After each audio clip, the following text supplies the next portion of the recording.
everyone. Hello, all of you. So today we are going to learn about how, when, and where. So now please cross out the parts which I am telling. Okay, now it's all about your understandings. Okay, you don't need to learn all these things. Okay, it just tells that we can't we see history in a different way. Okay, this first paragraph says that first content only says that we cannot see this history in different way. Why do we learn history and etc. Is all the questions are thrown over here. Now we will get all the answers. Now dates just learn. Now cross this also. This whole thing will cut out. Only will learn the names of the First, you will learn the name of Warren Hastings as the first Governor General and the last Viceroy is Lord Mountbatten. Okay, else you will cut out. Now, how do we periodize? Okay, now start. Okay, now James Mill was a Scottish economics and a political philosopher. What did he do? He made a 3-volume work about India, and that is the history of British India. He divided the period into 3 periods: Hindu, Muslim, and British. Uh, now why will we do that? Mill also thought that Asian societies were illiterate before the British came. The Europeans, Indian were only a tribal people. They did not have civilization.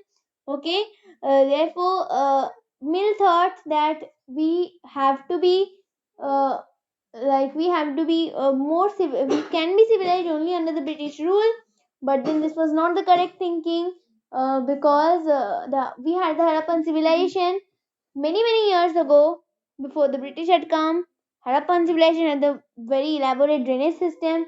Next, Aryabhatta invented, okay, Surya Siddhanta, okay, wrote a book, Surya Siddhanta, which contained that the earth revolves around the sun much before Copernicus, okay, who told that in Europe. So when we were civilized, these Europeans were still early humans. So India is far more ahead, okay, in resources, in knowledge, in science, in music, in art than the Europeans. Okay. Hmm.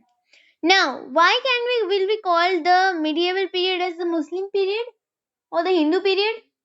Only because the rulers were Muslim during that time. Why? The Hindu rulers were also there, right? Hindus also during stayed there.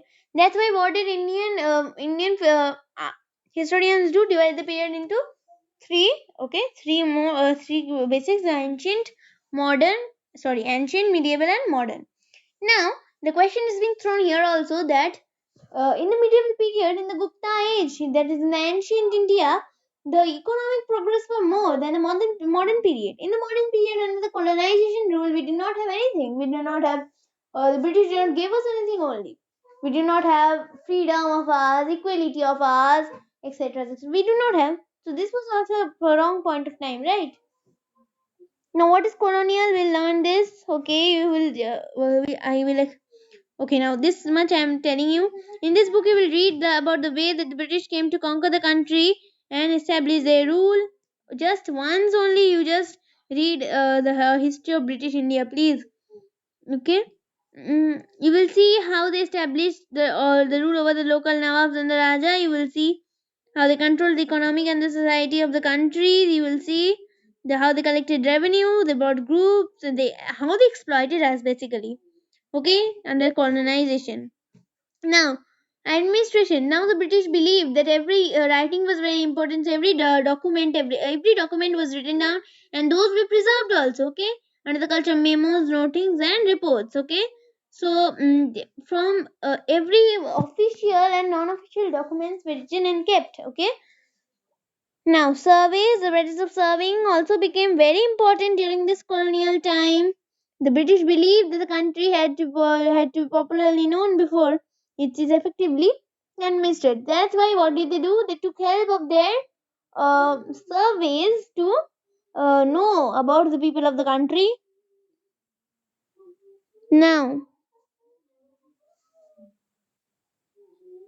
so now we had different maps and surveys of the country by the early 19th century. The Britishers knew about the topography, the soil, the flora and fauna of the country, and everything they knew about India. Okay, now what do the official records not tell?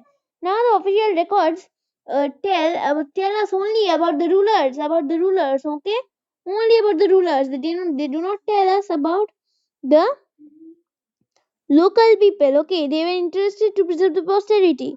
These records do not help us to understand what other people felt in the country or what lay behind the actions of rich people, okay, or the ruling people.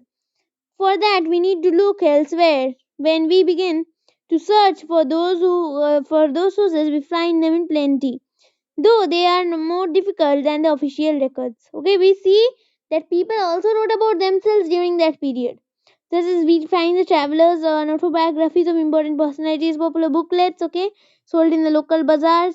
Okay, the printing that's were there. Okay, readers and reformers wrote about their ideas, poets and novelists, and expressed their feelings. Okay, but it's harder. To all these sources, however, were produced by those who were literate. Okay, this the middle class people only produce them. Those who are literate, from these we will not be able to learn about what the tribal and the peasants were because they were not literate. How